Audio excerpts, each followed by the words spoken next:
Time for everyone's favorite market review, where we go over the latest analysis from our research firm MacroOps. And we find out, is the market going to crash or is it going to keep going up? So let's get into it. But first, of course, explosive stocks checklist. Free checklist, link down below in the description and comments. You will see the 10 factors we use to pick our stocks at our firm. Check it out. So the market has been running hard. So the first thing I got to do is brag a little bit about how great our research is, because we've been talking about this a long time. And Alex, our head researcher, has been talking about it way longer than I have. But I've been relaying this bullish message in these videos for a while too. So if you've been following along, then you've been knowing what happens. So back in October, Alex wrote a piece for Real Vision where he talked about why we should be bullish about the market. And you guys remember Real Vision, right? Where I had that show on Real Vision. And then they were like, AK, you're just too good looking and too popular that we just can't do this show anymore. People are getting too hot and bothered watching. We got to stop doing it. So I said, okay, Real Vision, I don't want your people to get all hot and sweaty and whatever. I'm fine back here in my kitchen. But anywho, so back then, everybody on Real Vision and everywhere else were just super bearish. Alex was one of the only bulls at the time. So the reasons being he laid out in that report, one of them was better base effects. So that just means like all the economic data was so low that it's an easy hurdle to surpass. And remember how markets, economics, everything works, right? It's all based off expectations. So if everyone's expecting results to be really bad and results are just slightly better, probably still objectively bad, everyone's real happy. And that's when you see things explode, like stock prices, because it's not the absolute amount. It's just how people feel about it. So again, expectations. Low hurdle rates matter. Then another factor was auto demand. Sure, it was bad, but global demand for car vehicles should improve going forward. And then everyone was scared about spiking repo rates, the ISM in free fall, inverted yield curves, and yada,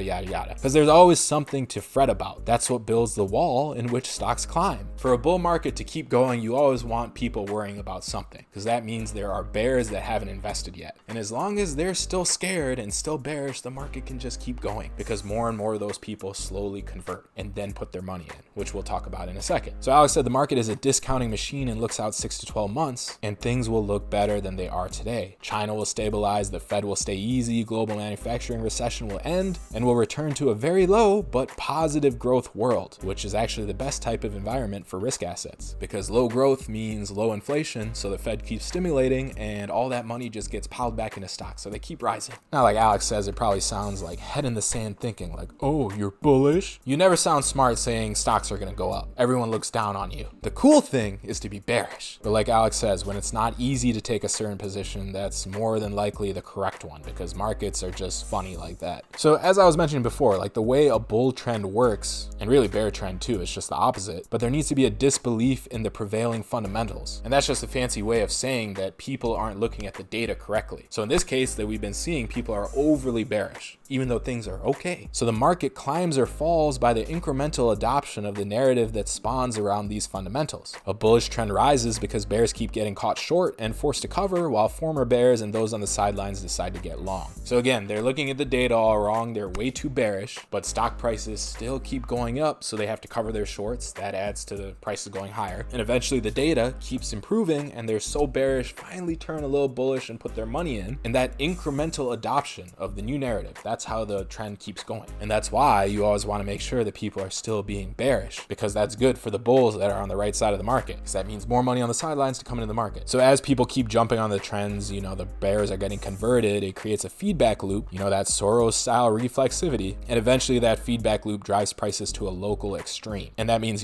prices get kind of out of control. And that leads to bulls taking profits and bear testing shorts. And that causes price to swing back in the other direction and the process begins again. This is the wall of worry which the market climbs, and it's the constant swing of the pendulum along a directional trend. So, you got the bears converting, the stock price is going high, eventually they go too high. That's when bulls start taking profits, bears start trying shorts, and the market might correct a little bit. And then depending on the trend, like if you're in a big, broader bullish trend, then it should resolve to the upside eventually. But every time the market does correct, you're going to get more bears being like, I told you so, and they have their shorts that eventually get blown out, but that's creating that wall of worry that as soon as the market climbs over, it becomes stronger again. Hopefully that all made sense. If it didn't, just put a question down below, I'll answer it. So now let's look at where we are now. So sentiment has really changed, because we went from staring down the barrel of a recession to taking out the January 18th all-time record high spread on the University of Michigan confidence survey. You can can see right here, the bluest line is the highest it's ever been. People are super bullish all of a sudden. And basically, long story short here is that people have become really bullish in this short term. And you're going to see this data right now that supports that. So we've seen the options market pretty much go wild. Right now, leveraged traders of expiring contracts have never held so much exposure to a rally in stocks. Their total outlay is more than $7 billion in premiums, far beyond anything we've ever seen before. The 20-day put to call ratio is at lows only hit 3 other times over the last 6 years. And if you look at this chart from Goldman Sachs, the single stock options notional volumes are higher than they've ever been, ever, at 91%, well above previous highs. All this is saying is that there is a ton of speculation in the options market right now. So Alex says that he guesses the majority of the market came into October, November when this rally started with an extremely light book. So they were caught on the wrong side because of their recession fears. So they've resorted to speculative call buying over the last month to try and performance chase because they got career risk, right? If they're not keeping up with everybody else, they're going to look stupid. They're going to get fired. They're going to lose AUM. So there's always performance chasing, and they decided to do it with options. And you can see here from this chart that investors have gotten extraordinarily and mechanically long the market via options. The delta across the options is in the 99th percentile. Now, apart from the options markets, the short interest in the S&P is at its lowest point since early 2007. And then, of course, the speculative retail plays like Space and Tesla, they're just getting ridiculous. Record-breaking trading volume. Speaking of Tesla, you know, I've done those previous videos. It did break out to the upside in a big way. I said it was consolidating here. It had the secondary share offering, and I said that it would be a telling sign which way it breaks out. The fact that it broke out to the upside and then gap like it has, that's a big signal, because this right here was kind of an inflection point, and it goes back to the same concept of the wall of worry. Because you could have had a short-term bearish thesis on Tesla, right? You could have said, hey, this has run up so far, it's time for it to crash down lower. And that's what I originally thought too, but then you had this consolidation showing that there were some serious holders. And then you had the breakout after a secondary offering. So the fact that you had such a bullish reaction on potentially bearish news is a telling signal. Tesla climbed its wall of worry, and now you can say that the trend is even stronger. And this trend is so ridiculous, but it's so fun to see. Still got my 25% position, but this breakout could have been a good entry in case you wanted to add more. So right now, speculation in the market is reaching a fever pitch. Things are just getting crazy. The S&P is in a buy climax, but buy climaxes can last a lot longer than you or anyone else can expect. I personally thought it would be over by now, but yeah, it keeps going. That's why I don't let my thoughts and feelings get in the way of my investing. Just stick to my system. But the bulls are still in control and the path of least resistance remains up. You can see in this chart right here, every single dip has been bought, like strong